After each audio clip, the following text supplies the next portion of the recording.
Hello students, मैं सानी तोमर निधान एजुकेशन एम फॉर एक्सलेंस में आपका स्वागत करती हूँ।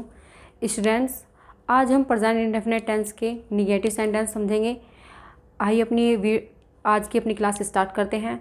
जिन स्टूडेंट्स ने मेरी लास्ट वीडियो नहीं देखी है वो मेरी लास्ट वीडियो में देख लेना कि हमने प्रेजेंट इंडेफिनिट टेंस में अफर्मेटिव सेंटेंस कैसे किए थे। हमने उसमें सेंटेंस के कितने पार्ट्स होते हैं, अफर्मेटिव सेंटेंस हमने कंप्लीट कर लिए हैं। आज हम अपनी जो वीडियो लेके आए हैं ये हम निगेटिव सेंटेंस से स्टार्ट करेंगे। आइए अपनी वीडियो को स्टार्ट करते हैं। Negative sentence present indefinite tense के ये निगेटिव सेंटेंस हैं। इन वाक्यों को नकारात्मक वाक्य कहा जाता है। इन वाक्यों की पहचान नहीं खाता, नहीं जाता, नहीं पीता आदि से की जाती है। इन वाक्यों में एक वचनकर्ता के साथ ही, सी, इट में डज नॉट लगाते हैं तथा बहुवचनकर्ता यू, वी, दे के साथ डू नॉट लगाते हैं।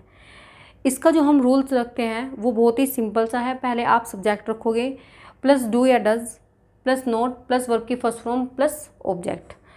देखो, आपको जब आपने किसी भी कोई भी आप सेंटेंस बनाते हो तो सबसे पहले आप सब्जेक्ट लिखते हो। उसके बाद में आप सब्जेक्ट को देखते हुए ही डू नॉट या फिर डज नॉट लगाते हो। अभी आपने यही चीज़ देखी है कि आपको क्या करना है। जहाँ भी आपका एक वचन करता आएगा, जैसे ही, सी, इट, ठीक है, किसी का नाम आ गया यानी कि जिससे हमें पता चले कि हाँ वो सिंगुलर पर्सन है, तो आप वहाँ पर क्या करोगे, डज नॉट लगाओगे। जहाँ आपको लगे दो या दो से अधिक की बात हो रही है तो वहाँ पर आप क्या लगाओगे, डू नॉट लगाओगे। अब हम इन सेंटेंस को अच्छे से समझने के लिए एग्जाम्पल देख लेते हैं कि एग्जाम्पल क्या होना चाहिए। एग्जाम्पल में आप फर्स्ट रख लो, किसी का नाम रख लो। जैसे आपने रखा राम, खाना नहीं खाता है।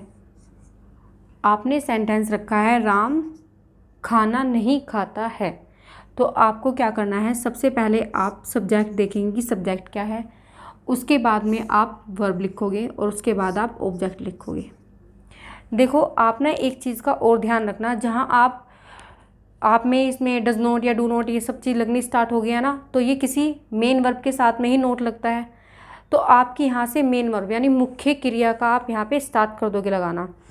अभी तक तो सिर्फ आपने अफर्मेटिव सेंटेंस में वर्ब लगाई थी, सिर्फ ईट होता, उसमें आप सब्जेक्ट को देख के एस या एस लगा लेते। लेकिन अब क्या करना है, आपको डू या डज लगाना है। तो आपको क्या है, डू या डज हमारी क्या हो गई है, मेन वर्ब हो गया है और ये हमारी वर्ब हो गया है। मेन वर्ब के साथ में हमेशा नोट लगता है और वर्ब हमेशा अकेली आती है। इसमें आप कोई भी डू या नोट कुछ नहीं लगाएंगे। अब आपके वैसे भी निगेटिव सेंटेंस स्टार्ट हो गए, आप यहाँ पे एस या एस भी नहीं लगाएंगे, वर्ब की फर्स्ट फॉर्म ही आप लगाएंगे। ओके, तो आप सबसे पहले देखो राम। राम क्या है, किसी पर्सन का नेम आया है, तो आप सबसे पहले सब्जेक्ट देखेंगे सब्जेक्ट है क्या। एक वचन आ रहा है तो आप यहाँ पर क्या करेंगे, आप यहाँ पर लगाएंगे डज नॉट। ये हमारी कहलाती है मेन वर्ब। उसके बाद में आप लिखेंगे वर्ब। वर्ब क्या है हमारी, ईट। उसके बाद आप लिखेंगे ऑब्जेक्ट। ऑब्जेक्ट क्या है, द फूड। तो ये हमारा सेंटेंस कंप्लीट हो गया है। एक बार आप और समझ लीजिए, जैसे हो गया राम खाना नहीं खाता है। सबसे पहले आप सब्जेक्ट लिखेंगे, हमारे जिसके पीछे आप नोट लिखते हो वो हमारी मेन वर्ब होती है। तो यहाँ पर आ गई हमारी मेन वर्ब डज नॉट। उसके बाद में आपकी वर्ब, फिर उसके बाद में द फूड यानी कि आपका ऑब्जेक्ट आता है। ठीक, अब हम सेकंड, ठीक है, नेक्स्ट टेंस हम देखेंगे पिताजी।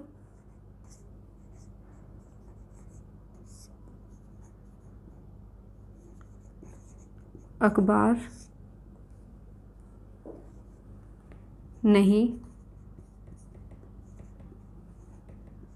पढ़ते हैं। अब देखो, पिताजी अखबार नहीं पढ़ते हैं, हमने इसे निगेटिव बना दिया है सेंटेंस को। अब आप इसकी इंग्लिश कैसे बनाएंगे, सबसे पहले आप लिखेंगे पिताजी, ये क्या है हमारा सब्जेक्ट। उसके बाद में आप वर्ब लगाएंगे और उसके बाद आप ऑब्जेक्ट लगाएंगे। ठीक, अब पिताजी को क्या बोलते हैं, फादर बोलते हैं, तो आप यहाँ पर फादर लिख लीजिए, फादर। फिर फादर कितना है, एक ही होते हैं, तो उसके साथ आप क्या लगाओगे, डज नॉट लगाओगे। डज नॉट हो गया है। उसके बाद आप वर्ब लिखोगे। अब पढ़ने को क्या बोलते हैं, रीड बोलते हैं, तो आप यहाँ पर लगा दोगे रीड। अब क्या पढ़ रहे हैं वो, अखबार यानी कि न्यूज़पेपर, NEWSPAPER, न्यूज़पेपर। अब देखो ये आपने फर्स्ट और उससे नेक्स्ट आपने दोनों जो टेंस देखे हैं वो आपने सिंगुलर पर्सन के देखे हैं, एक वचनकर्ता के देखे हैं। अब एक सेंटेंस हम बहुवचन का भी लेंगे जिससे कि आपको वो वाले टेंस भी समझ में आ जाए। तो अब आप देखोगे, नेक्स्ट आप देख लो,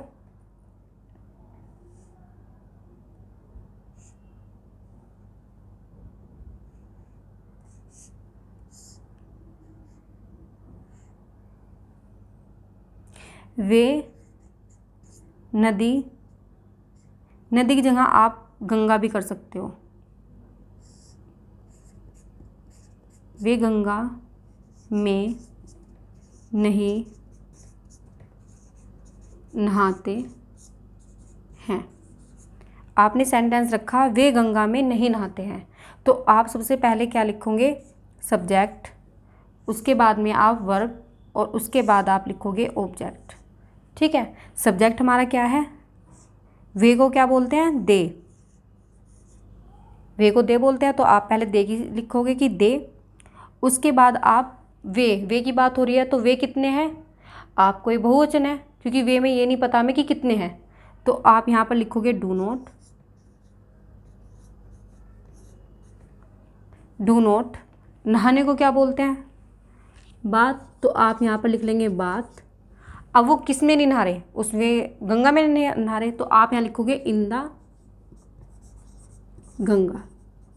देखो आप ना एक चीज़ का और ध्यान रखेंगे, जहाँ भी किसी चीज़ का नेम आता है तो आप फर्स्ट लेटर हमेशा कैपिटल ही बनाओगे, या वो किसी पर्सन का नेम हो, या फिर किसी प्लेस का नेम हो, या फिर किसी ग्रेट व्यक्ति का नेम हो, मतलब किसी भी, अगर आप नेम के बारे में बात कर रहे हैं तो वो आप ये सिटी भी मान सकते हो, है ना, सिटी का नेम भी, तो आप वो सबसे पहले कैपिटल में ही लिखेंगे। किसी रिवर का है या माउंटेन का किसी का नेम आया हुआ हो, जैसे हिमालय आता है ना, तो आप फर्स्ट लेटर उसका कैपिटल ही बनाएंगे। देखो ये हमारे थे आज नेगेटिव सेंटेंस। हमारी आज की क्लास यहीं पे ख़त्म होती हुई, लेकिन आप इसमें ये देखना कि आपको क्या चीज़ समझ में नहीं आई है। अगर ये आपको समझ में नहीं आ रही है तो आप पहले से लास्ट वीडियो देखना कि उसमें हमने स्टार्टिंग कहाँ से की हुई है, क्योंकि जब तक आप अफर्मेटिव नहीं समझोगे तो निगेटिव तो समझ में आने वाला नहीं है। पहले आप अफर्मेटिव समझना, उसके बाद निगेटिव, और फिर हम जो नेक्स्ट क्लास लेके आएंगे वो हो गया आपकी इंट्रोगेटिव सेंटेंस।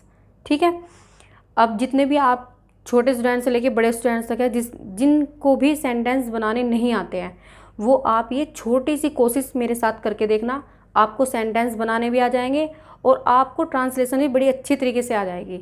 आप इंग्लिश टू हिंदी और हिंदी टू इंग्लिश बहुत ही ईजिली तरीके से बनाना सीख जाओगे। ठीक, अभी तक तो हमने सिर्फ स्टार्टिंग कहाँ से की है कि आपको हिंदी से इंग्लिश बनानी सिखा रहे हैं, फिर हम उसको चेंज करेंगे, इंग्लिश से आपको हिंदी बनानी सिखाएंगे, जिससे कि आपको कहीं भी कोई प्रॉब्लम ना हो। आज की वीडियो इतनी, उम्मीद है कि आपको मेरी वीडियो ये अच्छी लगी होगी, तो आप सभी शेयर करना, लाइक करना और कमेंट्स में लिखना मत भूलेगा कि आपको कहाँ से क्या चीज़ समझ में नहीं आई है, और अपने रिलेटिव्स में, फ्रेंड्स में मेरी वीडियो शेयर करके और सब्सक्राइब करना मत भूलेगा। Thank you for watching.